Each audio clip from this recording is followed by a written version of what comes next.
They're the bouncy, furry icon of Australia. They appear on coins, airplanes, and flags. But they're not called the boxing kangaroo for no reason. This powerful marsupial is nature's kickboxing champion and can be one tough competitor if you find yourself going head-to-head.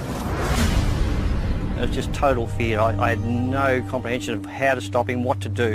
It was just, how do I stop this thing? It was just total fear.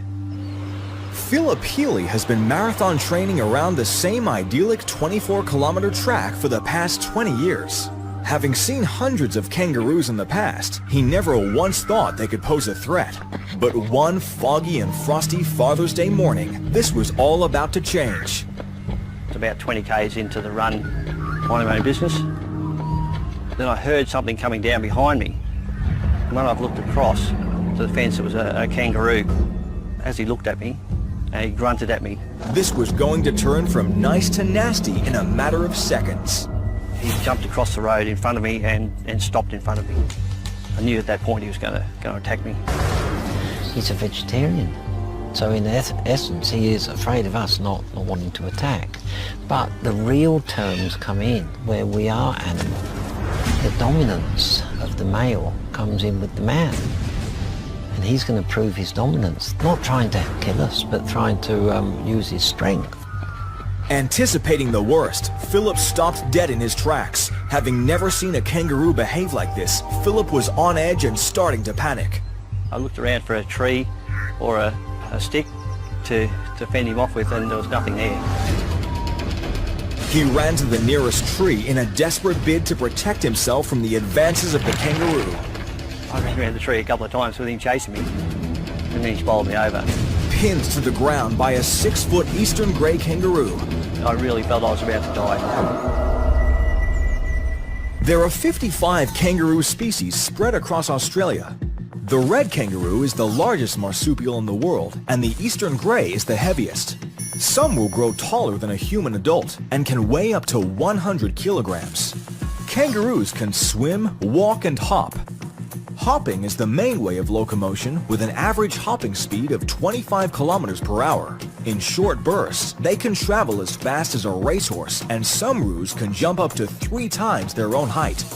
These marsupials breed all year round, with birth rates peaking in the summer months. A baby roo, called Joey, will climb into its mother's pouch while relatively undeveloped and call the pouch home for almost a year. They're highly social animals and live in mobs led by the dominant male. Bucks are fiercely competitive over females. The males box each other to establish dominance, and with dominance comes the right to father most of the next generation. As urban areas move in on kangaroo habitat, people regularly come into contact with them. And sometimes, male kangaroos can confuse who they're trying to dominate. So we get things like the male kangaroo when he's been hand-reared and put back in the wild. He's not afraid of human. David Thorne has been raising kangaroos at the Caversham Wildlife Park in Western Australia for 26 years. While all kangaroos at the park are used to human interaction, David separates the dominant males away from the rest of the pack. This makes for a very friendly mob of kangaroos, often encouraging a good scratch from the tourists. In the wild, kangaroos are largely peaceful animals that will first stare, then flee upon human contact.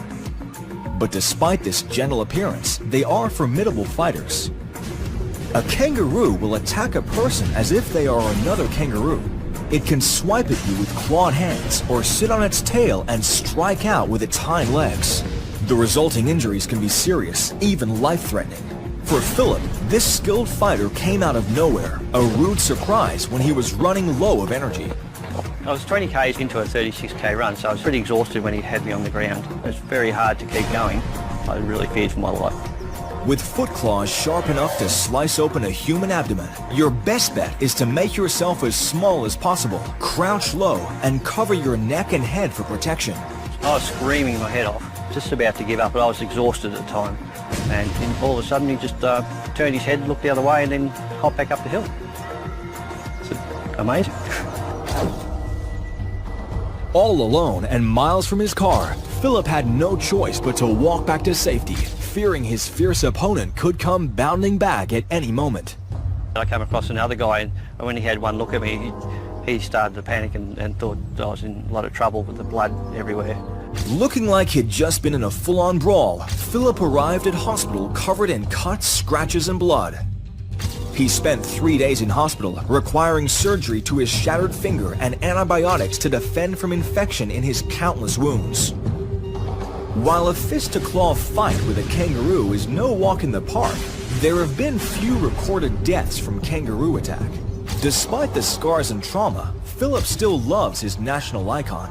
Weird, a lot of people ask me how I feel about the kangaroo, and I think it's just it is still our best animal. I actually love them. I might be a bit more wary of them now, but I still think they're a fantastic animal. These vegetarian hoppers are more likely to bounce away than try to challenge you in the ring, but best to err on the side of caution and admire them from afar.